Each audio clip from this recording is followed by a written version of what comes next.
Alors, bonjour à tous. Je ne sais pas si vous me voyez. Je suis en train, comme d'habitude. Ouais, ça y est, je vois la diffusion en live. Bonjour à tous. J'espère que vous allez bien. J'ai toujours quelques minutes de suspense où je ne sais jamais si je suis vraiment en live ou pas. J'ai l'impression que tout fonctionne. Mais comme d'hab, si vous nous rejoignez, n'hésitez pas à me faire des commentaires, me dire comment ça va déjà en ce 12 février, quelques jours de la Saint-Valentin, et me faire des petits coucous comme ça. Je suis sûre, voilà, je contrôle le son. Salut Karen, merci beaucoup. Voilà, dites-moi si vous m'entendez bien, si vous me voyez bien. Et puis si tout est OK, bah, bienvenue dans ce 56e Zoom Talk. Voilà, je continue un petit peu, je vous regarde en parallèle pour être sûr. Voilà, dites-moi surtout si vous m'entendez bien, ça c'est le plus important. Hop, OK, on est quelques-uns à se connecter petit à petit. Je vais attendre un petit peu que tout le monde nous rejoigne aussi. Bonjour Déborah. Eh ben, c'est top. Voilà, est-ce que vous m'entendez bien, les filles qui sont déjà sur le live là? Eh ben, trop bien. Je pense que ça fonctionne. Tout est OK, bah, super. Bah, déjà, bonjour à tous. Je suis ravie de vous retrouver du coup pour ce 56e Zoom Talk. Je me présente comme d'habitude, j'ai un petit pitch de présentation. Je suis Delphine Denant, je suis photographe et également bénévole à la FFPMI, donc la Fédération française de la photographie et des métiers de l'image. Nous sommes un groupement de photographes professionnels présents partout en France et nos missions sont de valoriser, promouvoir notre métier. Si vous voulez plus d'infos, bah, vous pouvez aller visiter notre site internet, métier de l'image, et vous abonner à notre newsletter. Parmi les actions, eh bien, il y a ces Zoom Talks que nous animons depuis 2020. Ce sont des interviews réalisées pour les photographes et vidéastes sur des thèmes très variés. On parle de technique, de business, de photos, de vidéos, de juridique, de développement personnel, etc. On a fait plus de 50 interviews en live qui sont disponibles sur YouTube. Donc n'hésitez pas à aller les revoir, à les partager. Et le but de ces interviews, c'est d'échanger sur divers sujets pour vous inspirer, pour vous motiver, puis surtout qu'on continue sans cesse à faire grandir ensemble notre belle profession. Donc, je vous souhaite la bienvenue dans ce Zoom Talk et puis surtout, on va accueillir Émilie qui est aussi affichée à l'écran. Salut Émilie, Salut Delphine. comment tu vas? Tu vas bien? Bah ouais, ça va et toi? Bah, très, très bien et je suis très heureuse parce que j'ai une envie de voyage, depuis pas mal de mois, parce que j'ai pas fait de grands voyages, en tout cas depuis quelques mois et je pense que tu vas nous faire voyager Ah, aujourd'hui donc j'espère, voilà, donc c'est gentil. c'est trop bien. Nous, on s'est rencontrés pour la petite histoire sur un concours photo où tu avais été, dans les finalistes. C'est comme ça que j'ai repéré ton travail et puis on Mmh. s'est revus sur le salon de la photo et j'ai eu envie de te programmer dans ces interviews parce que, la photographie de voyage, ben, en fait, on ne connaît pas tous les rouages. C'est un métier qui est extrêmement difficile. Pour avoir des fois discuté avec des photographes qui partent faire, leur sujet, tout seuls et je fais référence à notamment à Fred Marie qui lui est spécialisé plutôt dans les photos autour de l'armée, de conflits, d'interventions en tout cas, et qui avait fait un Zoom Talk tout au début. Donc, on était pendant le Covid et du coup, il est aussi en replay. Et c'est vrai que c'est un métier qui est très, très complexe. Toi, tu es plutôt dans le voyage, la découverte des tribus, du monde. Et ça va être génial de découvrir un petit peu à travers cette heure d'interview bah, ton métier. Donc, ce que je t'invite à faire, si tu veux bien, c'est de te présenter, mais juste avant, j'aimerais préciser encore une fois que nous faisons un format interview live dans le but d'avoir des interactions et de pouvoir recevoir des questions des photographes et autres personnes qui nous regarderaient. Donc, s'il vous plaît, n'hésitez surtout pas à nous faire des questions. Moi, je les reporte quand je peux à Émilie. Donc, salut Émilie, bienvenue et je t'invite à te présenter. Dis-nous où tu habites, ce que tu fais, et voilà, etc. Bah, merci à toi de me faire confiance. Du coup, j'habite en Provence, donc je suis photographe spécialisée dans tout ce qui est nature et culture. Donc Mhm. c'est vraiment ce qui me passionne le plus. Et du coup, je suis aussi accompagnatrice, de voyages photographiques. Donc je travaille pour une agence également, pour en gros, j'organise des circuits et j'accompagne les personnes et je les coach sur le terrain, sur place, à l'art de la photographie pour qu'ils s'améliorent et puis pour qu'ils ramènent de beaux souvenirs, à la maison. Voilà. Excellent. Et donc, quand est-ce qu'a commencé cette envie de voyage et de te spécialiser dans la photographie de voyage? Et je double ma question, est-ce que tu as déjà fait d'autres types de photographie ou ça a été très vite ton sujet? Alors, ça a été assez rapidement mon sujet, dans le sens où ça fait depuis petite, je suis vraiment passionnée des cultures du monde en général. J'étais particulièrement, intéressée par, les cultures mayas, incas, de l'époque, l'Égypte notamment, depuis que je suis petite et c'est vrai que j'ai toujours aimé le cinéma, les belles images donc ça a été assez rapidement, une évidence, je dirais. Après je faisais beaucoup de photos de souvenirs, j'aimais beaucoup garder en mémoire finalement, des instants de vie importants et finalement j'ai combiné un peu, toutes ces choses qui m'intéressaient, pour au final aujourd'hui, essayer de faire en tout cas ce que j'aime et donc je dirais que c'est plutôt quelque chose qui était assez évident à la base, mais bien sûr il a fallu du temps pour en arriver là, quoi. Ouais et du coup, tu voyageais quand tu étais petite, en famille ou comment c'est justement, c'est peut-être Ben, parce que tu as pas bizarrement voy pas du tout. OK. Mes parents, voyageaient enfin mon père avait voyagé, quand il était jeune, mais bon, il a eu des soucis de santé donc on n'a jamais trop voyagé. Je restais dans le sud de la France et au final, c'est pendant mes études, quand j'étais un peu plus libre, que j'ai commencé à voyager toute seule, Mmh. notamment au Maroc, en République dominicaine, où j'avais aussi une cousine, donc j'avais réussi à avoir, 2-3 contacts, et j'ai vraiment fait, tout ça seule. Je suis allée, aussi, volontairement en Nouvelle-Calédonie pour faire un stage, avec une dérogation et cetera. Donc c'est vraiment des choses que j'ai fait moi à partir de, je dirais, 20 ans, 21 ans, heu, parce que c'est quelque chose qui m'attirait depuis toujours, c'était inné, alors que finalement dans ma famille on voyageait pas, quoi. Donc Et ça, c'est c'était dans le cadre de tes études, du coup? alors mon stage, c'était dans le cadre de mes études, mais c'est moi qui ai fait une demande comment dire? Pour aller en Nouvelle-Calédonie et les autres voyages, c'était vraiment spontané, c'était personnel, D'accord. de moi-même. Donc c'est cool et donc comment t'en es arrivé là justement à te dire: «Bah tiens» donc après quand tu as fini tu as étudié donc tu me disais le cinéma, c'était avec une école? Tu l'as peut-être dit, mais comme je lis à travers, des fois ça m'arrive de Alors j'ai pas du tout fait des études de cinéma, j'ai fait des études, autres. ah d'accord, donc toute ta Ouais, passion, c'est tu la mais nourris j'étais toi-même? passionnée de cinéma depuis petite, ouais. Je pouvais aller voir 5 fois le même film, c'était pas un problème, quoi, vraiment, et quand il y avait des belles images, ouais, c'était vraiment pas un souci, donc j'étais un peu, une folle du cinéma, puis ça m'est un peu passé, avec le temps, mais j'ai vraiment toujours aimé ces belles images, c'est vraiment quelque chose qui me parle, quoi. Et est-ce que ton parcours d'études a un lien avec ce que tu fais aujourd'hui? Qu'est-ce que tu as fait comme parcours? Alors, j'ai fait des études médicales. OK. Ça a pas vraiment de lien, mais ça m'a permis en fait, j'ai beaucoup travaillé pour pouvoir, financer finalement mes premiers reportages parce que j'autofinance beaucoup de projets. Mmh. Donc ça m'a permis finalement d'être un tremplin, pour ma passion. Donc j'ai fait pendant un bon moment les 2. En fait, j'ai travaillé dans les 2 domaines pendant quelque temps.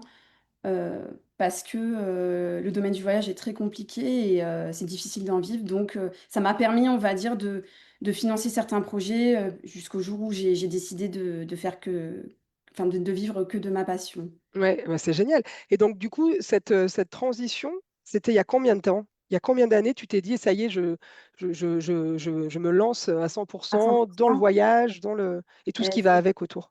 je dirais ça fait 3 ans. C'est Ah pas ouais, c'est très récent, putain, mais c'est incroyable! Ouais, donc j'ai fait pendant longtemps les 2 donc c'était un gros planning. J'avais pas vraiment de temps pour moi, j'avais pas de week-end, pas de Ouais, c'était beaucoup, beaucoup de travail, ouais. c'est clair. Non, mais quand je vois parce que du coup, je vais mettre les liens, mais moi j'ai eu l'occasion de te découvrir, puis après j'étais suivie sur les réseaux sociaux. Tu as quand même fait un livre au bout Oui. de 3 ans à plein temps, même si j'imagine qu'il y a des voyages qui remontent, Voilà, oui, oui, il y a des voyages qui datent de 8 ans, 8-9 ans, je vais enfin, mettre la ref, le livre est magnifique, franchement, bravo. Parce merci. que mais je vais mettre le lien, pour tous ceux qui te suivent, je vais essayer de mettre tous les liens. Regarde sur le monde. Donc ouais, non, c'est un beau parcours parce que tu te dis, là en J'ai un 3 parcours un ans peu atypique, je pense, oui. ouais, non, mais c'est génial. Donc depuis Pas 3 mal ans, tu t'es d'études, les voilà pour, finalement mais ça m'arrête pas. C'est pas quelque chose qui va m'arrêter, ouais, en vie.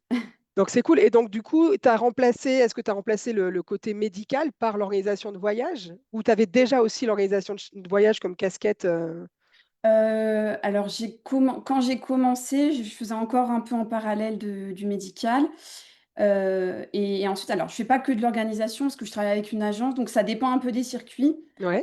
Je suis un peu spécialisée dans les circuits, en Inde, par exemple. C'est vraiment moi, là, qui vais travailler les circuits avec les prestataires, mes contacts sur place. Donc je vais vraiment le personnaliser et Mmh. j'accompagne aussi, du coup, sur place. Donc vraiment, je fais pas mal de choses à ce niveau-là, mais voilà, c'est vendu par l'agence avec qui je travaille et c'est avec eux qu'on valide, qu'on voit si ça peut correspondre. Ouais.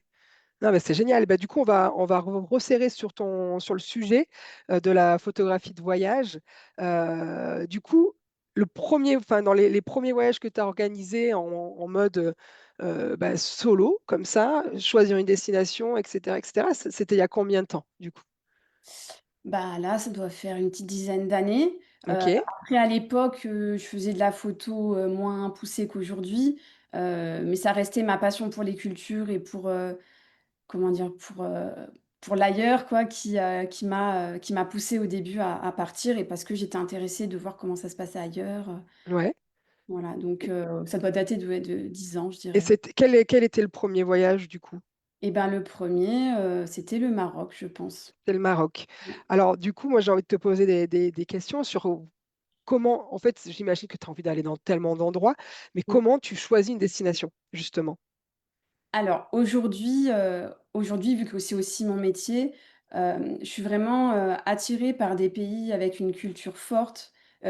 une identité visuelle marquée et une histoire à raconter. C'est-à-dire, j'ai vraiment envie de raconter quelque chose de sincère et OK, du coup, je suis vraiment attirée par, voilà, une combinaison de tout ça. Alors après, ça peut être, une tribu, une faune sauvage particulière avec une relation avec, l'humain, ou alors, justement l'humain et la nature. C'est-à-dire j'aime beaucoup, je suis très attirée par les cultures, qui vivent en équilibre avec la nature encore aujourd'hui. oui, Plus beaucoup, donc ça, c'est quelque chose vraiment qui me parle et j'aimerais pouvoir rencontrer, et bien sûr dans le respect, le plus total possible, des toutes les cultures encore qui existent, et qui, vivent en équilibre avec la nature et pour voir un peu comment ils fonctionnent, pouvoir s'inspirer aussi d'eux. Je trouve ça vraiment passionnant et comment ils arrivent encore à vivre comme ça, avec tout ce qu'ils ont autour qui certainement de la pression, politique ou autre. ouais, c'est clair et donc du coup, des cultures, qui vivent encore en lien avec la nature, tu as pu, en visiter plusieurs?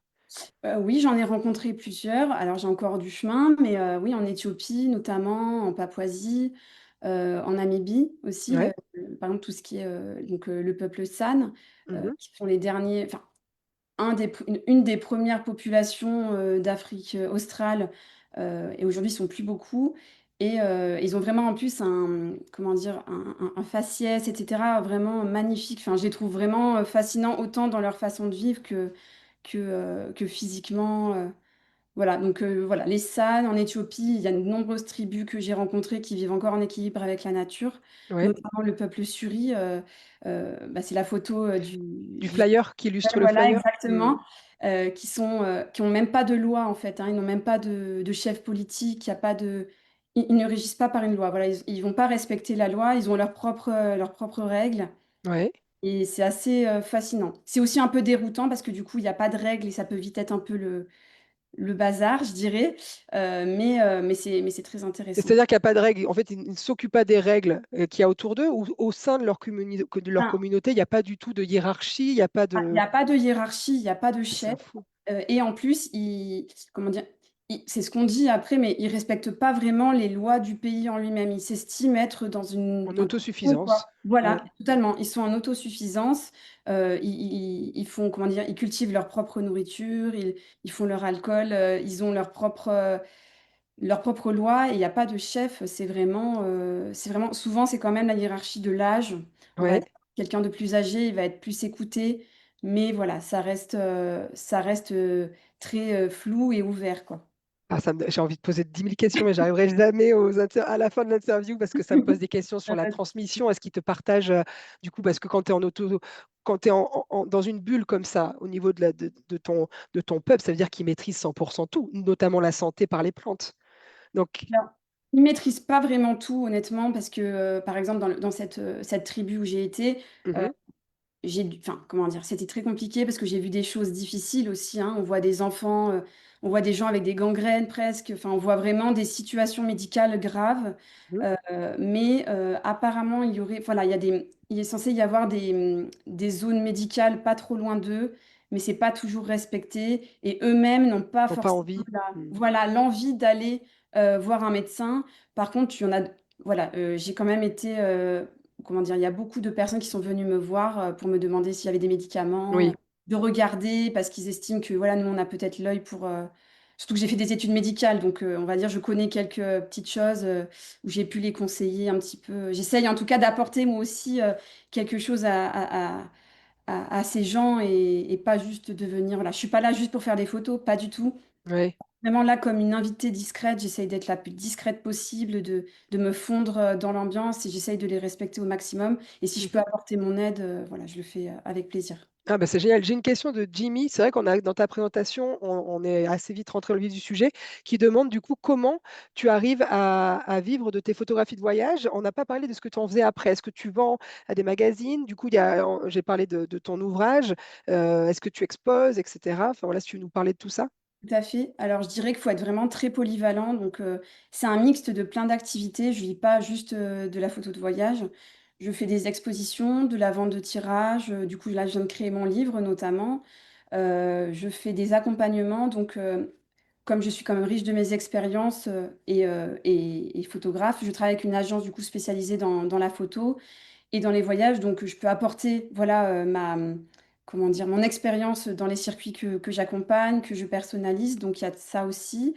Je vends mes photos à des magazines également. Après, c'est très difficile, hein, je suis pas encore, je dirais, au sommet de ma carrière, je l'espère. Là, ça fait que 3 ans que tu es. Moi Ouais, j'hallucine hein, sur voilà. là où tu en es au bout de Bah, 3 ans après, à plein temps. j'ai quand même travaillé dur. Ça fait moins, je dirais, 8 ans, 7 8 ans que je travaille dur, mais à faire que ça, oui, ça fait, à peu près ce temps-là.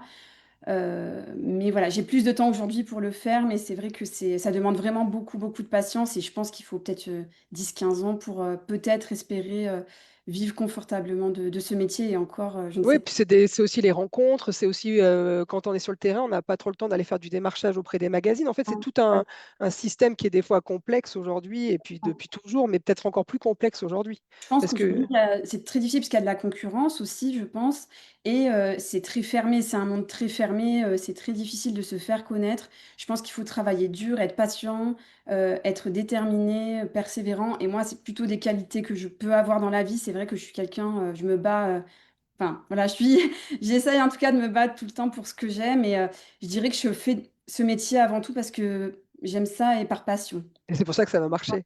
Et c'est pour ça que Voilà. ça marche déjà et que ça C'est va pas aller que c'est encore plus loin. rentable, mais c'est quelque chose qui me rend heureuse et qui me passionne et du coup, bah, derrière, j'essaye en tout cas d'en vivre le plus possible, mais je suis consciente du temps que ça peut demander et j'ai la patience pour, je pense. Ouais, et puis c'est plus les systèmes modèles dans la photographie sont très très différents. Toi, là, tu en nourris ton expérience en ne mettant pas tous tes œufs dans le même panier, mais je pense qu'on est tellement nombreux à ne pas faire que du particulier, à aller faire du corporate. Moi, je suis aussi organisatrice de séjours et enfin pareil, à intervenir sur des séjours et faire de la formation. Enfin, je pense qu'aujourd'hui, on est très nombreux à diversifier pour pouvoir aller plus loin. Je Donc, pense, ouais, dans tous les domaines photo, je pense qu'il faut être polyvalent et faire beaucoup de choses différentes. Et c'est vrai que dans tout ce qui est domaine photojournalisme ou voyage, c'est particulièrement compliqué. Il y a peu comment dire, il y a peu de clients, peu de, voilà, donc c'est ouais, vraiment un domaine difficile. Donc je pense qu'il faut vraiment de la polyvalence et pas se fermer les portes. Après, voilà, moi, j'ai vraiment envie de faire que ce que j'aime. Donc, je pourrais faire beaucoup d'autres choses, mais j'essaie de me concentrer ouais, mais sur. c'est chouette. Je trouve que tu as créé tout un univers autour du voyage et c'est chouette, hein. Bah, super. Merci. Voilà, Jimmy, tu as un peu des réponses. Je regarde juste vite fait si j'ai d'autres questions parce que je vois pas toujours tout. Et on va resserrer un petit peu. Donc, on a parlé de, voilà, de qu'est-ce qui t'a amené à une destination, mais du coup, comment tu prépares en amont? Parce que ça, puis en plus de ça, enfin, j'ai envie de te poser des questions sur la place de la femme dans la photo de voyage, mais on y viendra peut-être plus tard. Déjà, parce que ça m'a donné envie là sur la difficulté déjà du métier, en plus d'être une femme, je pense que c'est encore plus complexe. Et pour se vendre Je trouve. et pour se faire une place dans les voyages. Mais donc déjà, comment tu prépares en amont? Moi, je parle d'organisation, que ce soit sur la saisonnalité, sur les visas, les autorisations, mais surtout les contacts locaux. Et justement, enfin, ta place en tant que toi, femme européenne qui arrive dans une tribu, au niveau de la sécurité, de la différence de culture, etc. En étant en plus de ça une femme, je pense que ça, je ne sais pas si je dis mal en disant ça, mais je pense que ça peut rajouter aussi Je pense que c'est des encore plus craintes. difficile pour une femme, ouais. Ouais, Personnellement, en tout cas, de ce que j'ai pu vivre jusqu'ici, faut s'accrocher des fois. ouais, je comprends. Donc, voilà, explique-nous comment le point de départ de l'organisation. Alors, alors je dirais que déjà je me renseigne, donc sur le contexte culturel, la situation de sécurité, au niveau politique également. quelles régions sont accessibles et comment. Évidemment, la saison, parce que, comment dire, il y a des périodes où c'est vraiment pas comment dire, conseillé, dans le sens où les routes peuvent être aussi dangereuses, hein.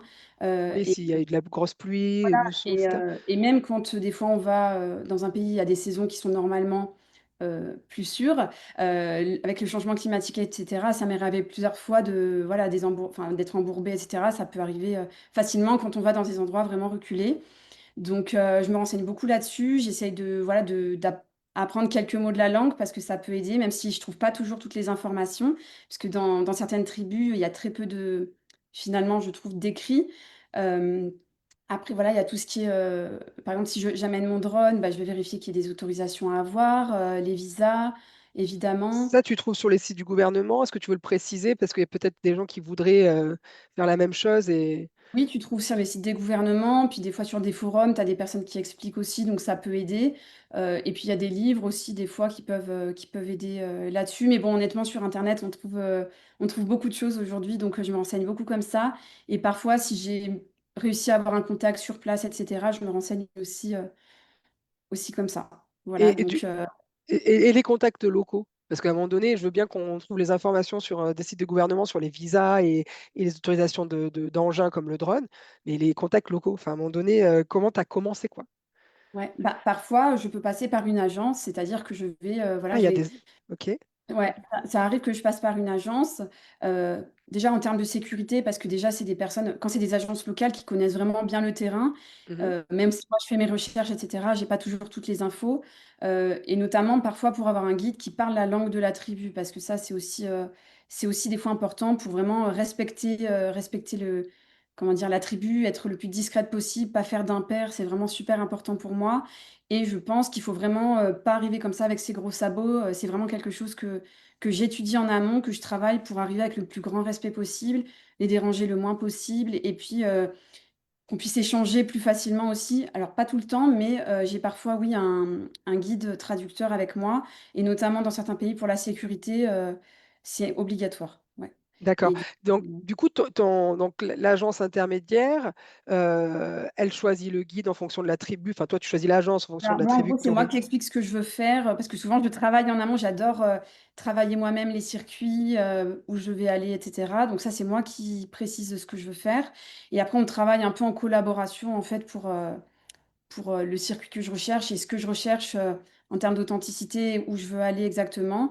Et après, voilà, parfois, du coup, on me propose un guide en particulier qui connaît bien le terrain. Mais ça m'est arrivé aussi d'avoir eu de mauvaises expériences, parce que bah, il y a des pays où il y a des guides qui sont pas toujours très professionnels, mais ça, c'est difficile de le voir à De la... le juger avant, ouais, c'est clair. Voilà, Et totalement. donc, Et même quand, il y a des bons avis ou que, quelqu'un de réputé, en fait, sur place, c'est pas la même chose. c'est Surtout clair, quand c'est une femme, je trouve. Je pense que ça m'a joué des tours, voilà. Dac. Et ouais, parce que peut-être que ouais, ouais, c'est compliqué. Est-ce que du coup, il n'y a aucune possibilité que tu rentres en contact avec les guides en amont? Si, si, c'est arrivé que Ah, je rentre ça en arrive, contact, ok. oui, oui, oui, oui. Et par exemple, notamment en Papouasie, j'étais en contact direct avec quelqu'un, voilà, qui était là-bas et qui, voilà, un peu un explorateur, voilà, c'est vraiment des choses qui me tiennent à cœur. Pour vraiment aller dans des endroits très reculés qui sont pas, il y a des endroits où j'étais, ils n'avaient pas vu d'occidentaux, je dirais, depuis 7 ans, quoi. Donc voilà, c'est vraiment quelque chose qui Fou. me tient à Ouais. cœur. Ouais. C'est fou. Et Mmh. donc, du coup, une fois que tu arrives à avoir bah, ce lien avec... du coup, on dit un guide, on dit pas un fixeur hein, dans la photo de voyage. Alors, je sais pas vraiment s'il y a des termes, mais moi je dis plutôt guide après, parce que vraiment au niveau photo, c'est moi qui fais tout par contre. J'ai pas Dac. je suis pas aidée. Je fais Ouais. tout de A à Z, que ce soit vidéo, photo, donc le guide, il va vraiment être surtout là pour permettre que je fasse ce voyage en sécurité, pour la route, parce que des fois, bah, moi je connais pas les routes, donc Bah, c'est ça que j'allais en venir là justement pour sur comment ça se passe conduire, sur place.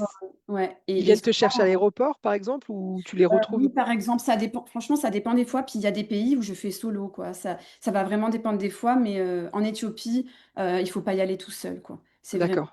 Et puis même pour pas brusquer ces populations. Enfin, c'est vraiment hyper important. d'être accompagnés. Et oui, ils peuvent venir me chercher à l'aéroport, tout à fait, ça peut être, programmé comme ça. Moi, je trouve vraiment enfin, je trouve la logistique vraiment très importante.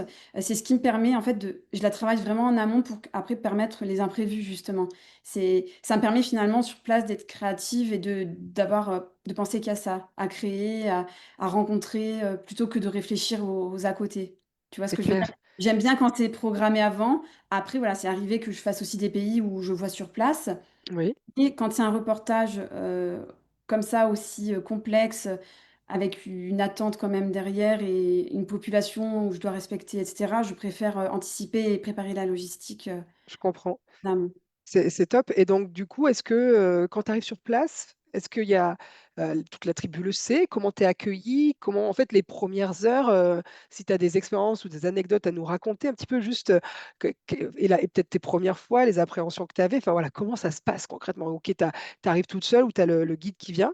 Ok, après, tu dors où? Tu manges avec eux? Tu te mets dans les mêmes conditions? Alors ça dépend aussi, des fois. En fait, je m'adapte à toutes les situations. C'est vraiment un métier où il faut s'adapter constamment, ça demande une exigence, mais c'est ça qui fait que c'est enfin, une discipline, qui profondément vivante finalement. Donc en général, ça se passe comment? Alors certaines fois, ils sont au courant, ils sont prévenus en amont par, comment dire? Par une autre personne de leur tribu voilà, ça dépend où, mais par exemple en Papouasie, il y a des tribus qui bougent pas du tout et il y a des membres des tribus qui sont un peu plus, modernisés, je dirais, qui vivent dans des villages un petit peu plus, développés, même si ça reste vraiment très sommaire et du coup qui vont se déplacer en bateau et cetera, donc ils peuvent aller prévenir. Donc la plupart du temps, ils sont prévenus, donc quand j'arrive, ils savent que je vais arriver.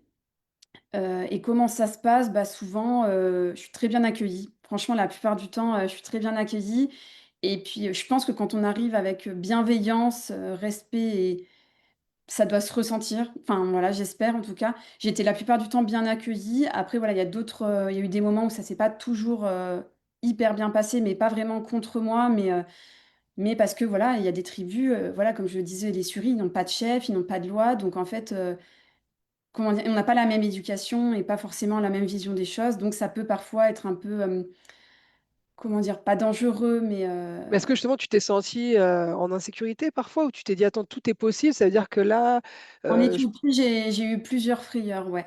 Après, j'ai tenu bon parce que c'était vraiment un pays qui m'intéressait beaucoup, mais je pense qu'il y aurait pas mal de personnes qui seraient déjà parties, au et bout c'est d'une des fois frayeurs vue. pour toi parce que par exemple, bah, en tant que femme, tu peux être désirée. Est-ce que c'est parce il y a la peur de qu'on te vole ton matériel ou c'est une peur physique qu'on te blesse? Je comprends, c'est un peu de tout. Alors en Éthiopie, j'ai été dans une situation particulière, c'est que j'ai eu en fait, plusieurs fois, on n'a pas eu le temps de faire la route qu'on devait faire, par exemple.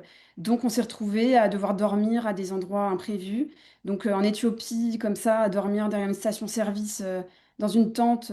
Voilà, des fois, c'est pas. Voilà, enfin, c'était prévu de dormir dans des tentes parce qu'en fait, dans les tribus, je campais. Donc, en fait, je dormais dans la tribu en elle-même.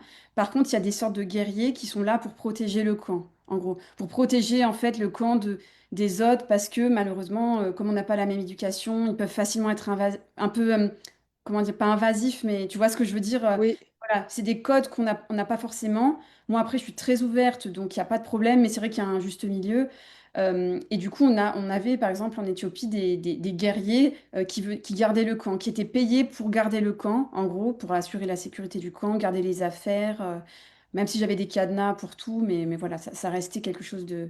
Mais honnêtement, je pense pas que ce soit des gens qui voleraient dans le sens où je sais pas ce qu'ils en feraient. Tu Oui, vois ce que... voilà, il y a la valeur derrière, ils ne se rendent même pas Ouais, compte voilà. de la valeur, Je sans pense qu'il y a des doute. tribus qui se rendent pas compte de ce que ça représente. Ce serait plus l'argent liquide, je dirais, qui Ouais. peut être intéressant.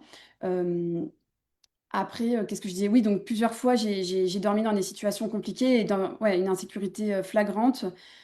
Et notamment, j'ai eu des guides qui n'étaient pas très respectueux finalement, alors que c'était des Donc le personnes. danger venait d'eux plus que... Le danger venait aussi de mes guides, donc c'est très compliqué quand tu n'as même pas confiance dans les personnes qui t'accompagnent, tu vois ce que je veux dire. Donc j'ai dû tenir ouais, quelques temps comme ça. Il faut avoir du caractère, quoi. Il faut dire C'est quoi? C'est un rapprochement physique, tu bah, mets c'était des barrières directes, moral, je dirais. C'était surtout des paroles tout le temps, constamment.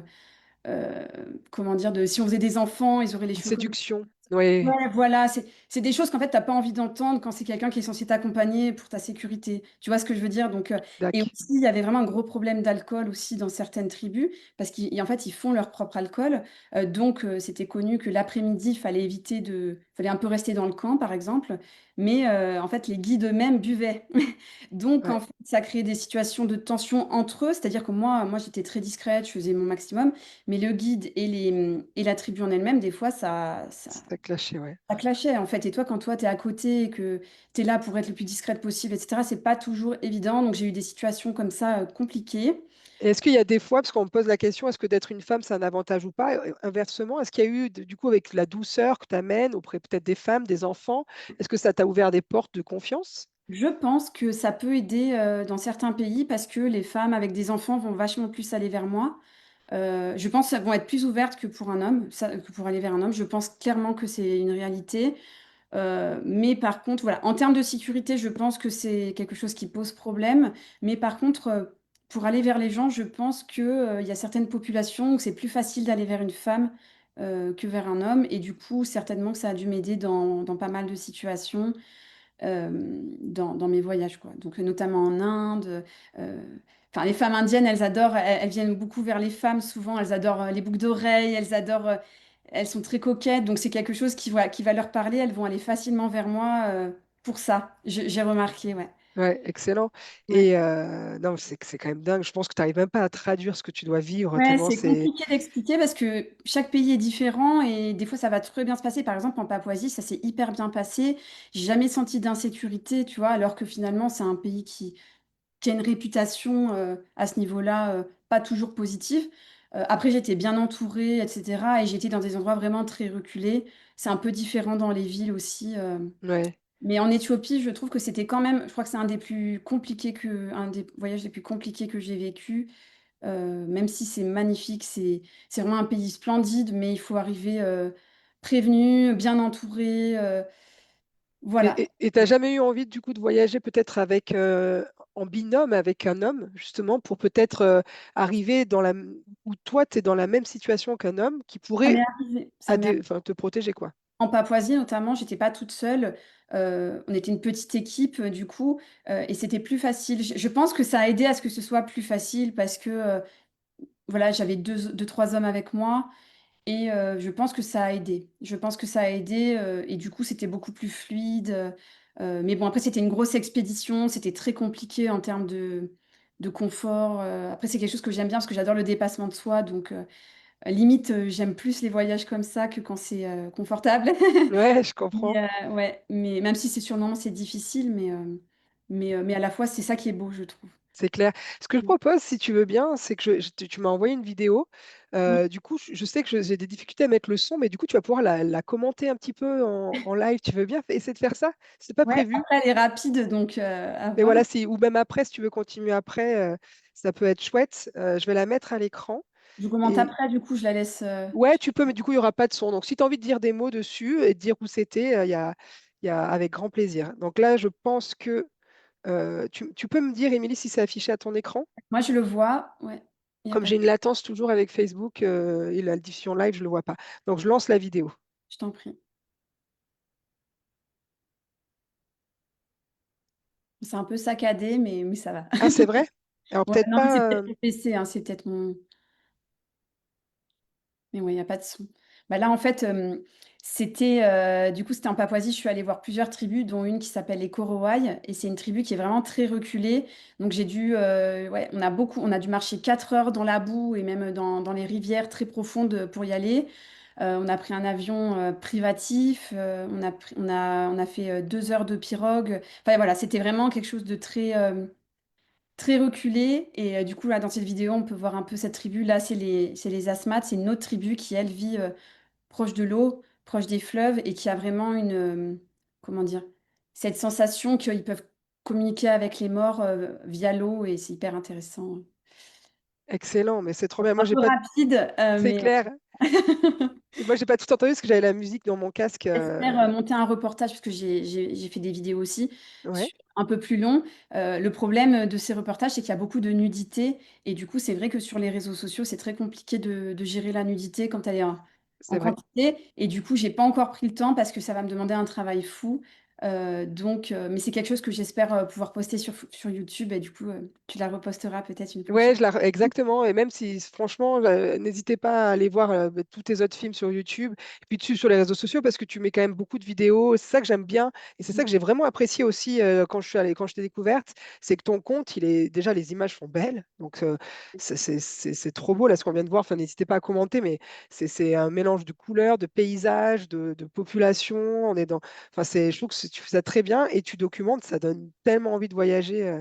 Quand on regarde ton compte, et en même temps, on va rappeler à quel point c'est important de... Semble facile, mais c'est pas facile. Non, non, c'est Par clair. contre, ouais. On voit la belle image, mais c'est sûr que derrière, il y a beaucoup plus de travail, de Ouais, difficultés. et puis tu vois, ce que tu partages tout à l'heure, c'est vraiment, voilà, on ne va pas comme ça, n'importe où. Ah oui, totalement. Et Moi, je trouve que voilà, c'est vraiment important de se renseigner avant, pas de... Enfin, on peut pas y aller comme ça en se disant, ah ben, je vais aller voir cette tribu, puis voilà. Enfin, non, il faut vraiment se renseigner déjà pour sa sécurité personnelle, pour eux, ne pas les perturber, le moins possible, du moins, parce que forcément, on va toujours être, comment dire, un invité ou quelqu'un hors tribu, mais je pense qu'on peut vraiment le faire dans le respect de ces peuples et leur poser le moins de problèmes possible, quoi. C'est Ou leur... cool. Et donc, quand tu restes sur place, une fois que tu es bien accueilli, toi, comment tu travailles justement? Est-ce que tu les suis, tu es toujours en mode documentaire, ou bien il y a des interactions parce que tu as envie de les faire aussi poser, de composer? Donc, après, tu me dis si je me trompe, mais j'imagine qu'on n'a peut-être pas les mêmes façons de travailler si tu viens faire un sujet avec une vraie thématique, ou si tu te laisses carte blanche. Comment tu bosses, toi? Alors, moi, je suis plutôt carte blanche, je suis plutôt au feeling. Je Ok, sais qu'on dit souvent qu'il faut avoir un sujet précis. Alors, j'ai quand même un sujet, c'est-à-dire je sais où je veux aller, ce que je veux documenter quand même un minimum, mais je ok, suis beaucoup feeling, ben, intuition. Donc, je sais pas d'avance finalement exactement ce que je vais prendre en photo, mais par contre, voilà, sur le moment, je vais savoir quel sujet peut être intéressant et moi m'intéresser aussi. Donc, je vais documenter. Je vais faire de la photographie autant documentaire que artistique. ok. Et j'aime beaucoup les imprévus, j'aime beaucoup la photographie spontanée, la lumière naturelle. Donc en fait, tu peux pas savoir à l'avance finalement ce qui va se passer.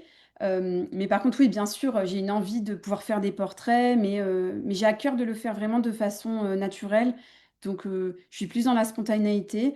Par contre, voilà, parfois en Éthiopie notamment, il y a des tribus qui ont l'habitude de recevoir de... Il y a quelques tribus qui ont l'habitude de recevoir des photographes qui aiment aller dans des coins reculés et du coup qui vont avoir un peu ce côté où ils vont avoir facilement envie de poser. Ça, c'est quelque chose qui m'a beaucoup dérangée parce que Hmm. j'ai pas du tout cette façon de travailler. Mais j'ai réussi à avoir des compromis où à la fois ils posaient un peu, mais en fait je faisais style, par exemple mon guide voulait les prendre en photo, ils faisaient style, ils allaient poser pour le guide, mais finalement moi je les prenais de côté quand ils s'y attendaient pas ou des choses comme ça. Mhm. Donc j'arrivais quand même à faire quelque chose et du coup j'étais très discrète pour essayer de les prendre dans leur quotidien aussi. D'accord. Et donc, moi, je me pose la question de comment ça se passe sur le plan financier, parce que j'imagine que derrière, il y a peut-être une rétribution au niveau de l'agence ou des guides, ou est-ce que c'est toi il y a des attentes financières pour l'accueil qu'ils te font, qu'ils te réservent, et comment ça se passe? Parce que selon les tribus, qu'est-ce que c'est que l'argent? Tu vois, j'ai plein de questions aussi sur ça.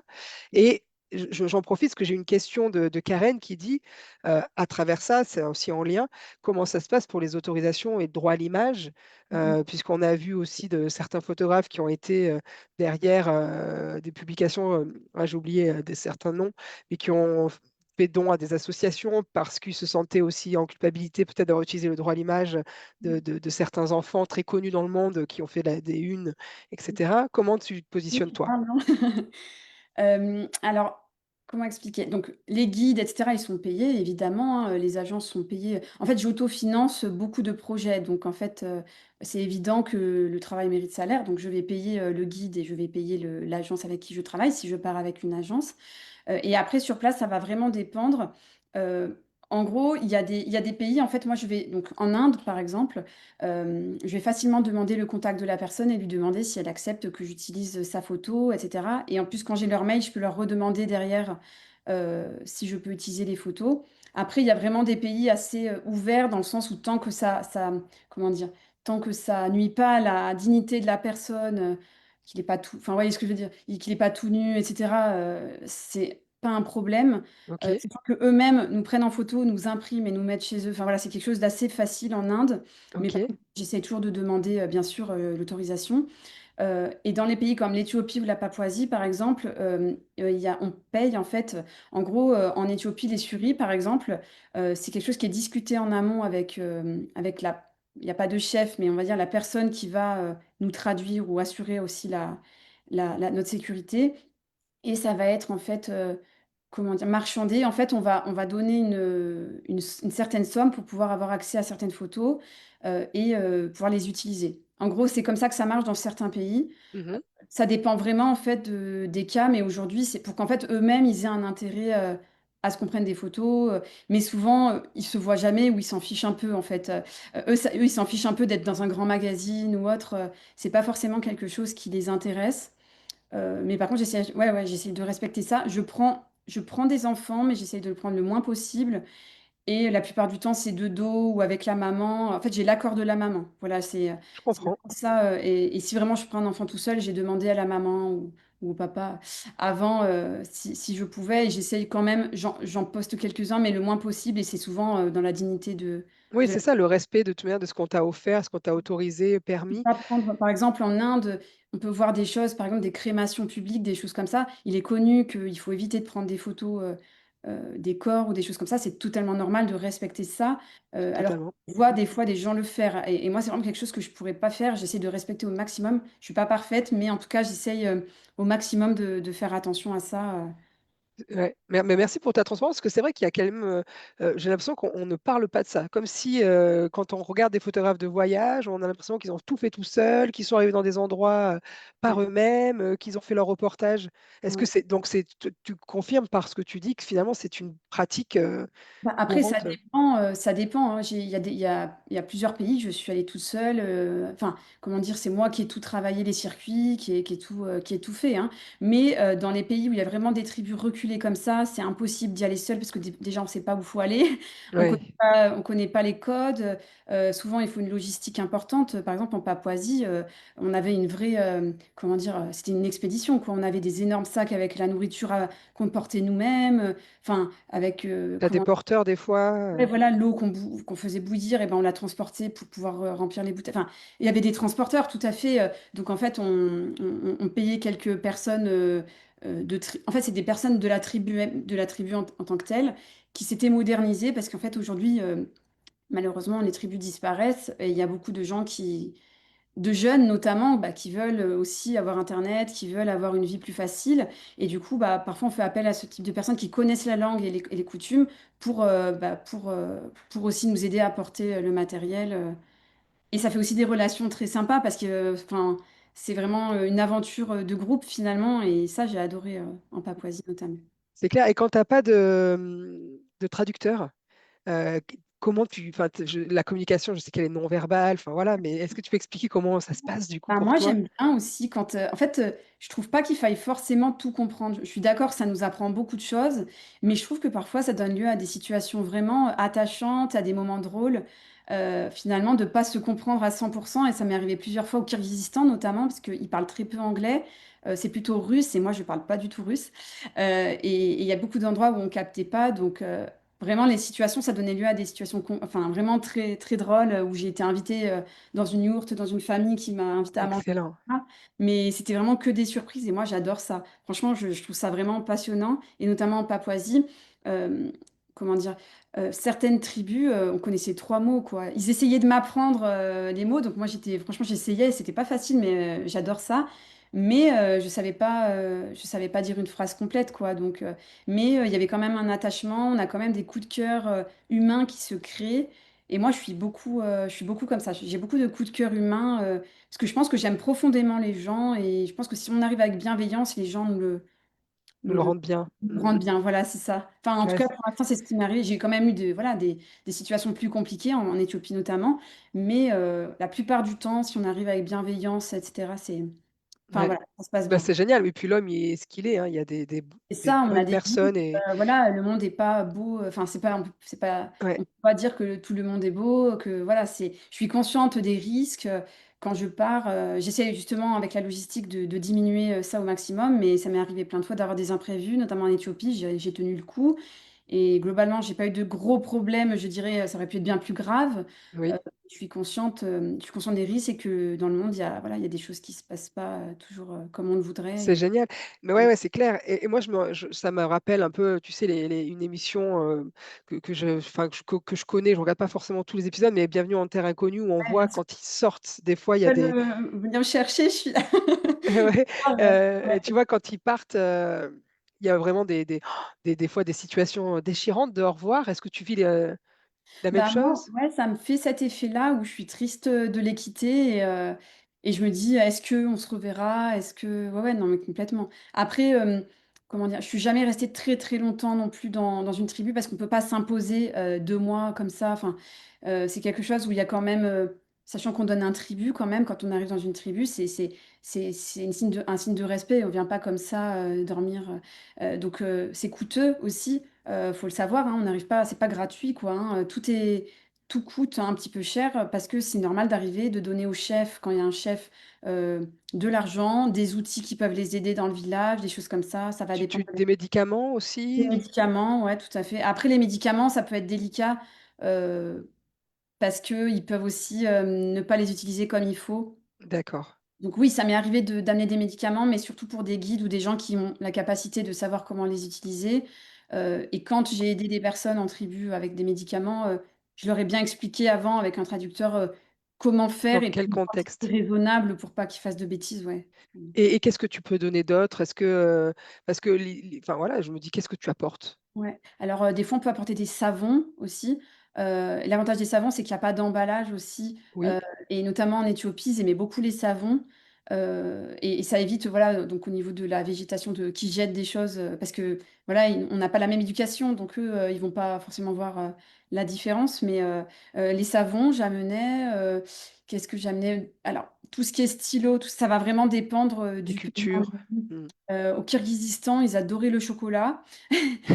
Mais voilà, pareil, les enfants, ils se brossent pas forcément les dents, donc faut vraiment être conscient de ce qu'on fait Oui, aussi, l'impact, et de ouais. l'impact que ça peut avoir. Moi, je suis pas du tout bonbon, par exemple, mes guides, ils me disent: «Oui, oui, tu peux donner des bonbons», mais je suis pas voilà, c'est des choses où je sais qu'ils aiment ça, mais est-ce que c'est bon pour eux? Après, voilà. Moi, j'ai Mais pas c'est génial de se poser la question, tu vois? Moi, j'ai moi, en tout cas, je me pose beaucoup de questions. Je fais peut-être pas tout parfaitement, mais en tout cas, j'essaye de ouais, moi, j'ai beaucoup porté des petits, mais peut-être que je fais pas bien non plus, hein, mais des ouais, tout petits carnets et des crayons de couleur, ouais. des tout Ça, j'ai petits fait. mini Tout à et fait. dans certaines cultures, les enfants, quand tu leur donnes ça, mais c'est Ah tellement ouais, les plus c'est trop heureux, quoi. important.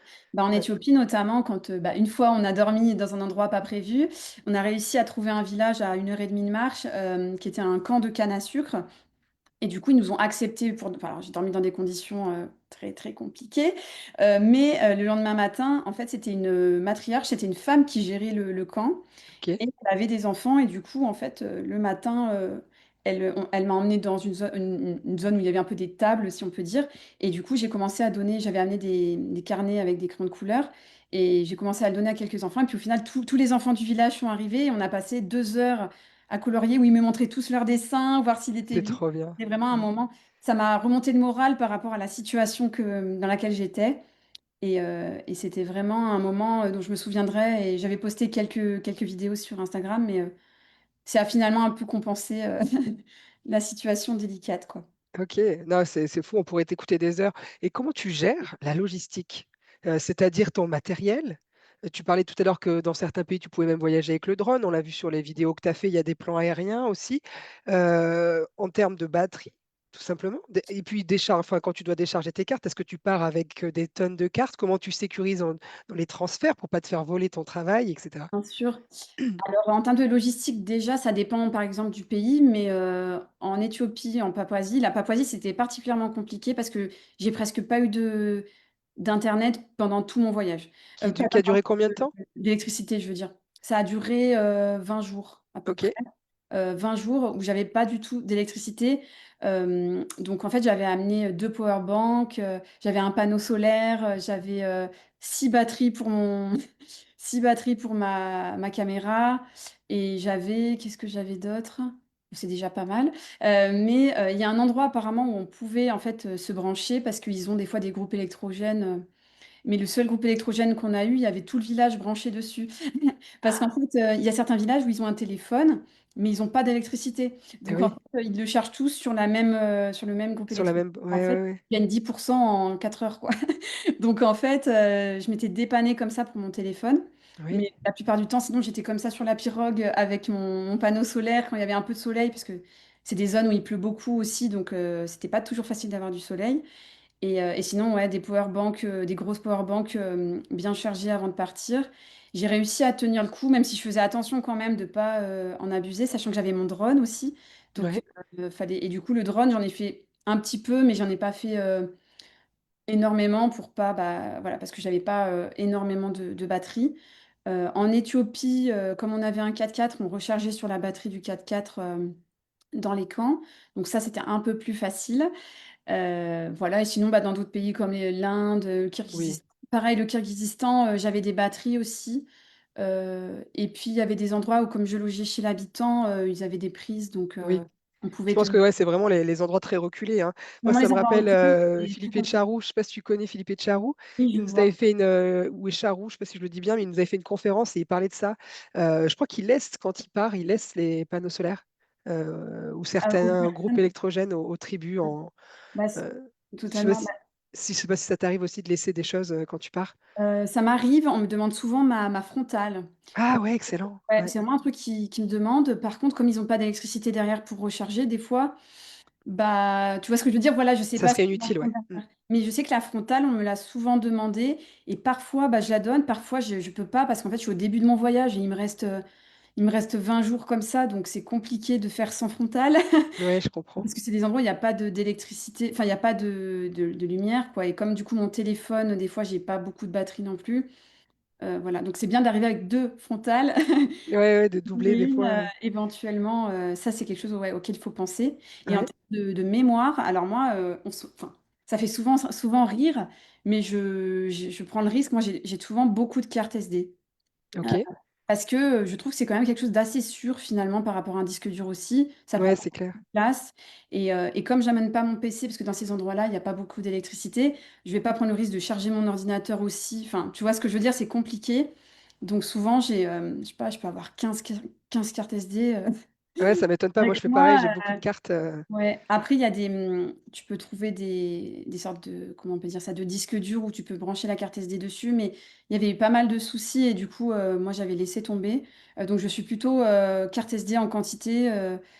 Voilà, si je peux faire autrement, je le fais, j'emmène mon PC, mais quand c'est compliqué, que je suis déjà avec 13 kilos sur le dos C'est et que clair. je dois marcher, là, par exemple, en Papouasie, même avec mes 13 kilos sur le dos, c'était fatigant, quoi. J'étais dans la boue, des fois je m'enfonçais presque jusque plus du genou. Donc c'est très compliqué après d'être trop chargé. Et le PC, j'avoue que c'est quelque chose sur lequel je fais vite l'impasse. Oui, je pense que c'est important parce que même pour pas être trop juste chargé en technologie, hein. Enfin, je veux dire, Non, après totalement. ça n'a pas de Déjà, sens. On a trop de poids, on peut abîmer le ah, matériel, on peut se le faire prendre, quoi. complètement. Puis déjà en termes d'objectifs, c'est toujours difficile de choisir, de savoir quoi emmener. Alors je Et ben préfère. justement, c'était ma question d'après. Du coup, je D'accord. vois, il y avait Catherine qui avait posé la question des batteries, mais je pense que là, tu as eu ta réponse. Mais c'est génial. Du coup, tu favorises quoi comme objectif? Parce que le télé, si tu as de l'animalier, sans doute. Totalement.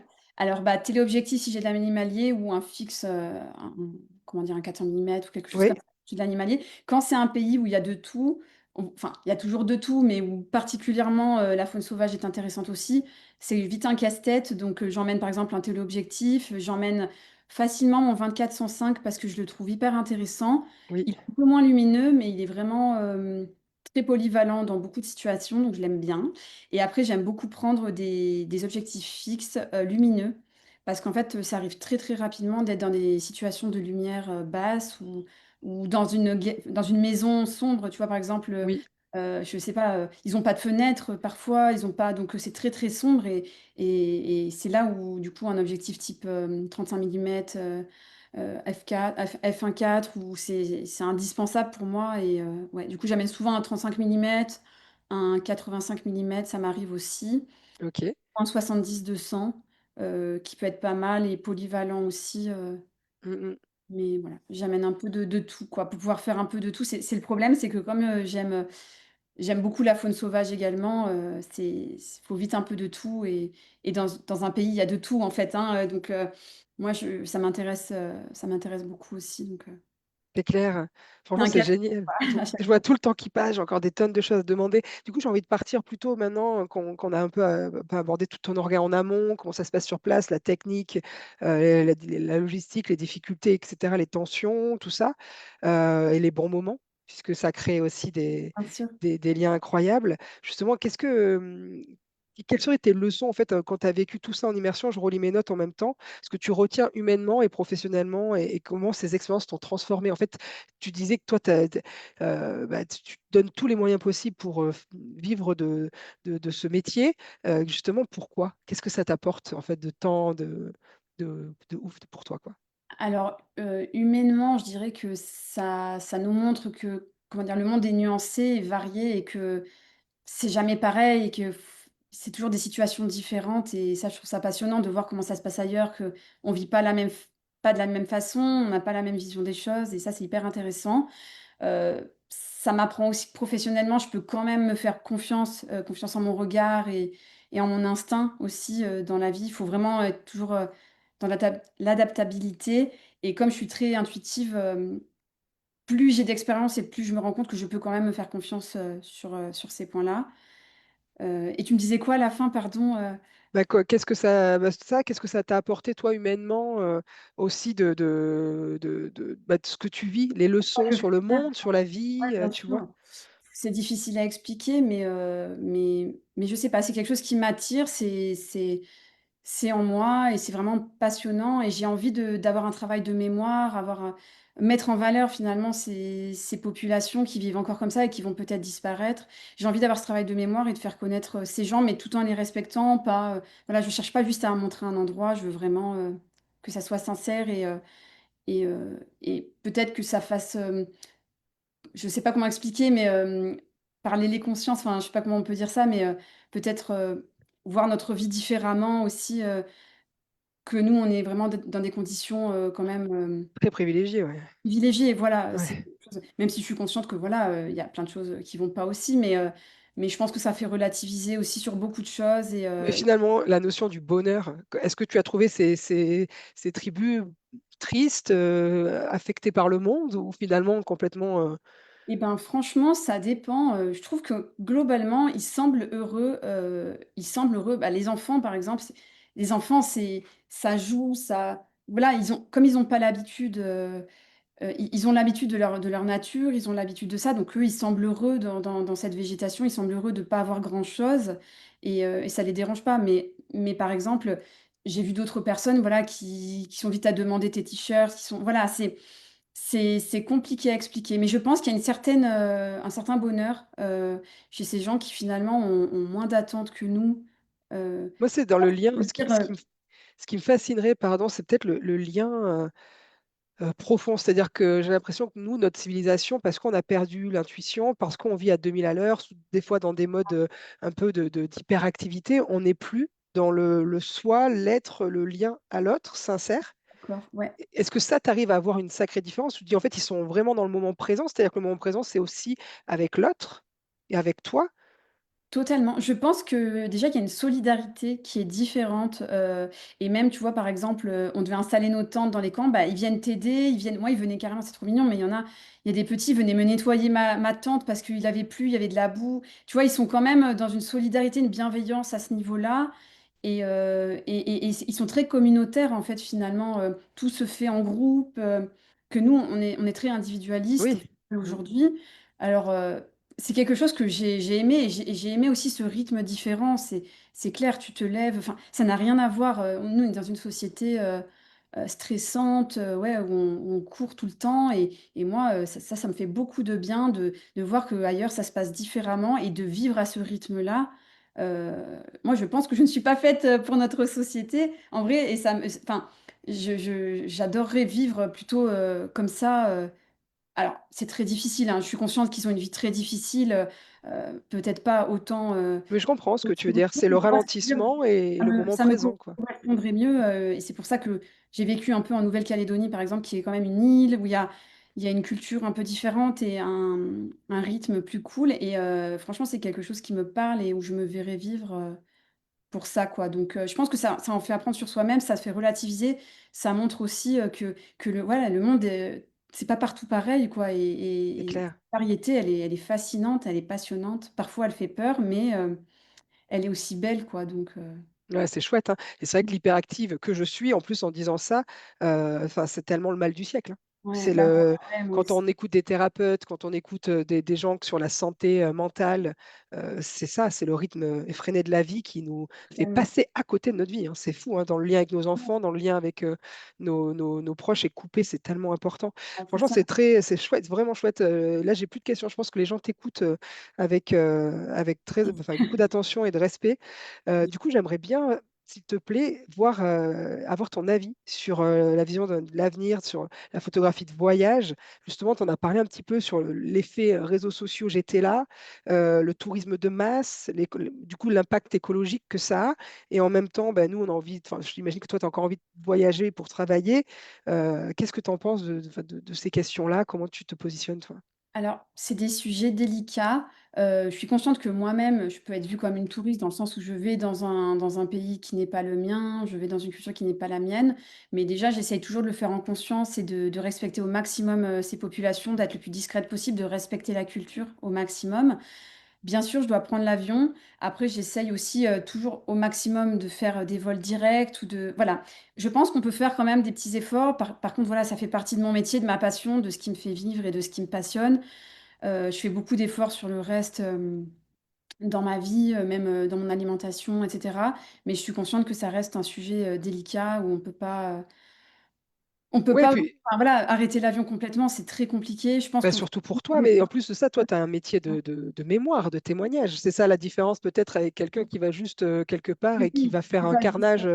Totalement, j'ai quand Euh, même un but, je trouve, qui me semble, juste, et j'essaye en tout cas de faire le mieux possible, autant, quand je suis sur place que, mon cheminement avant.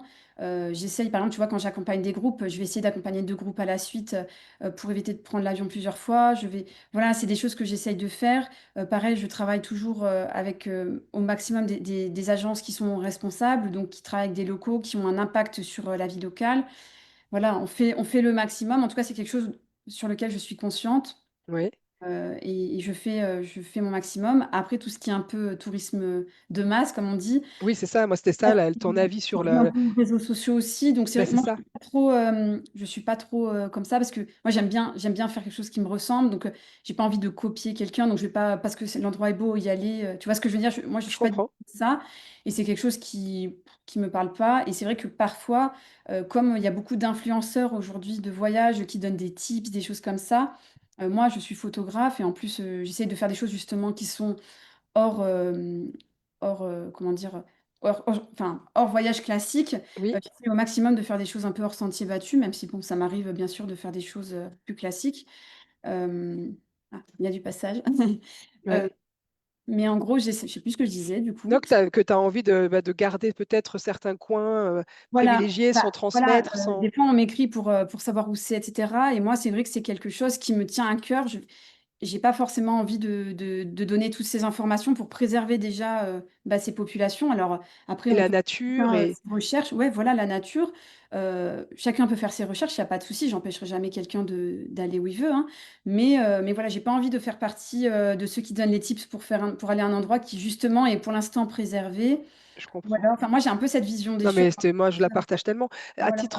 Juste à titre, dans nos régions, moi, je viens du Haut-Var, les gorges du Verdon, le lac de Sainte-Croix, le lac Ah moi aussi, hein. Sillon-la-Cascade, ben voilà, C'est pas sont des loin lieux. finalement, ouais. Sillon-la-Cascade, moi, je me baignais quand j'étais petite. Aujourd'hui, ils ont fermé le site parce que c'est devenu Ouais. dangereux, parce qu'il y Ouais, a c'est trop de monde. malheureux, je trouve, c'est triste. Voilà, il y a combien de personnes pourraient témoigner, qui nous écoutent sur des sites qu'ils connaissaient quand ils étaient enfants et qui étaient un peu, pas secrets, mais juste connus des locaux et qui aujourd'hui ont été complètement, et c'est partout dans tous les pays du monde. Un peu le négatif des réseaux sociaux, Ouais, c'est que du c'est coup, comme maintenant tout se voit, tout se sait, même en Inde par exemple, les Indiens eux-mêmes, il y a un énorme tourisme interne maintenant qui se crée des réseaux sociaux et même les guides, que je connais me disent que c'est un peu la cata parce que du coup, il y a une influence énorme des fois à des endroits qui avant n'étaient pas comme ça. Mais je pense que c'est malheureusement inévitable et je pense que chacun peut quand même essayer d'agir sans, enfin moi voilà, c'est pour ça que j'ai à cœur de pas, de pas dire, bah, l'animal, je l'ai vu là, à tel endroit. Je pense que c'est important, Mais de oui, tellement. protéger, Mm. protéger ces endroits. Je suis consciente que moi, je l'ai fait, mais je l'ai fait dans un respect, important. Enfin, j'ai essayé en tout cas de le faire dans le plus grand Oui, respect et et puis derrière, les valeurs de ce que c'est vraiment, je crois que la destination. Qu'est-ce que c'est tu fais de ces moments partagés derrière? C'est important. On a on parlait tout à l'heure de droit à l'image, mais il y a le droit de témoignage qui est important aussi dans notre travail de journaliste ou de photographe. C'est ça, c'est un regard sur le monde. Et si personne documente, c'est des mémoires qui disparaissent aussi. Donc c'est important.